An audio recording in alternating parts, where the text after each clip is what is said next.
Shabbat Shalom. A Shabbat of peace. And this Shabbat in particular. The beginning of this week may not have been so peaceful for some of us.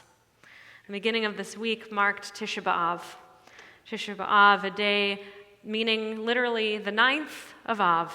Doesn't tell you much by the title, but this date has come to represent all of the tragedies and the catastrophes that have happened throughout Jewish history. Specifically, the destruction of the temple. On top of that, all the things that have happened to us. And I know we could list them, and we're not going to do that because we did that on Monday night. Traditionally, Tisha B'Av is also a fast day, a day where we refrain from eating and other things that bring us joy. Traditionally, everyone in our day, if it's safe for you to do so, in order to think and to pray and to focus all of our attention on all of the sadness. But today is not just Shabbat. Today is Shabbat Nachamu. It's the special Shabbat following Tisha B'Av. And it is a gift given to us by our Jewish calendar. It is the first of 3 Shabbats of comfort, focusing on consolation after this mourning and this destruction that we've faced in our history. We have 3 of those Shabbats, and then we get to the month of Elul, and we begin to prepare for the High Holy Days. If this were another year, it might already be Rosh Hashanah, but this year we have a little more time. I am constantly in awe of the ebb and the flow of our tradition and how the Jewish calendar carries us from moment to moment with care and compassion. And this year was a particularly difficult Tisha B'Av because annually we talk about the catastrophes that have befallen the Jewish people in our history, and this year it's not so much history. This year it feels present and real in a way that perhaps for many of us it hasn't in many years. This is not a historical concept in 2024.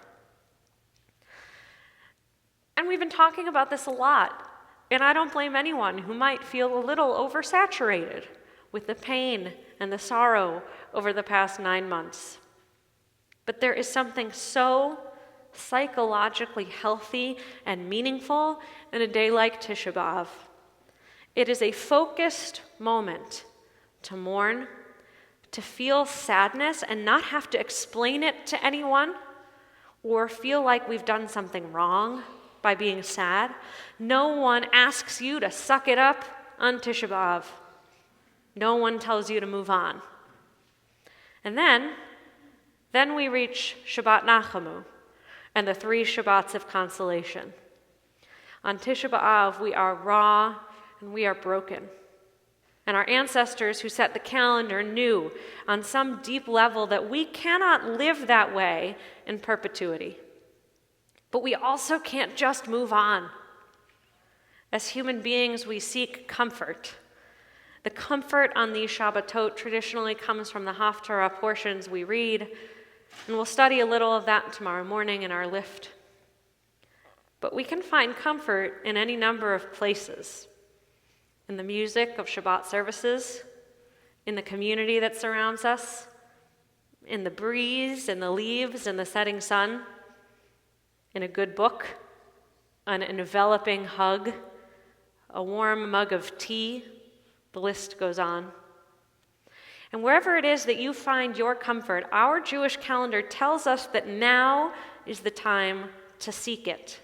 Now, before we enter Elul, a month of deep and potentially challenging introspection with an eye toward a fresh start to the new year on Rosh Hashanah.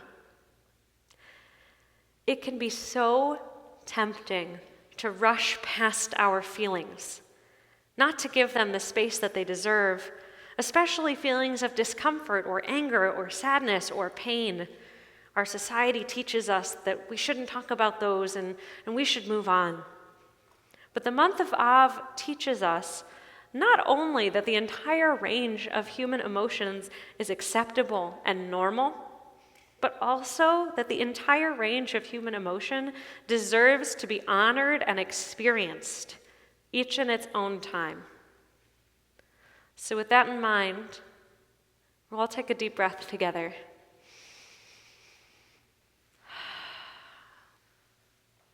It felt really good. Let's do it again.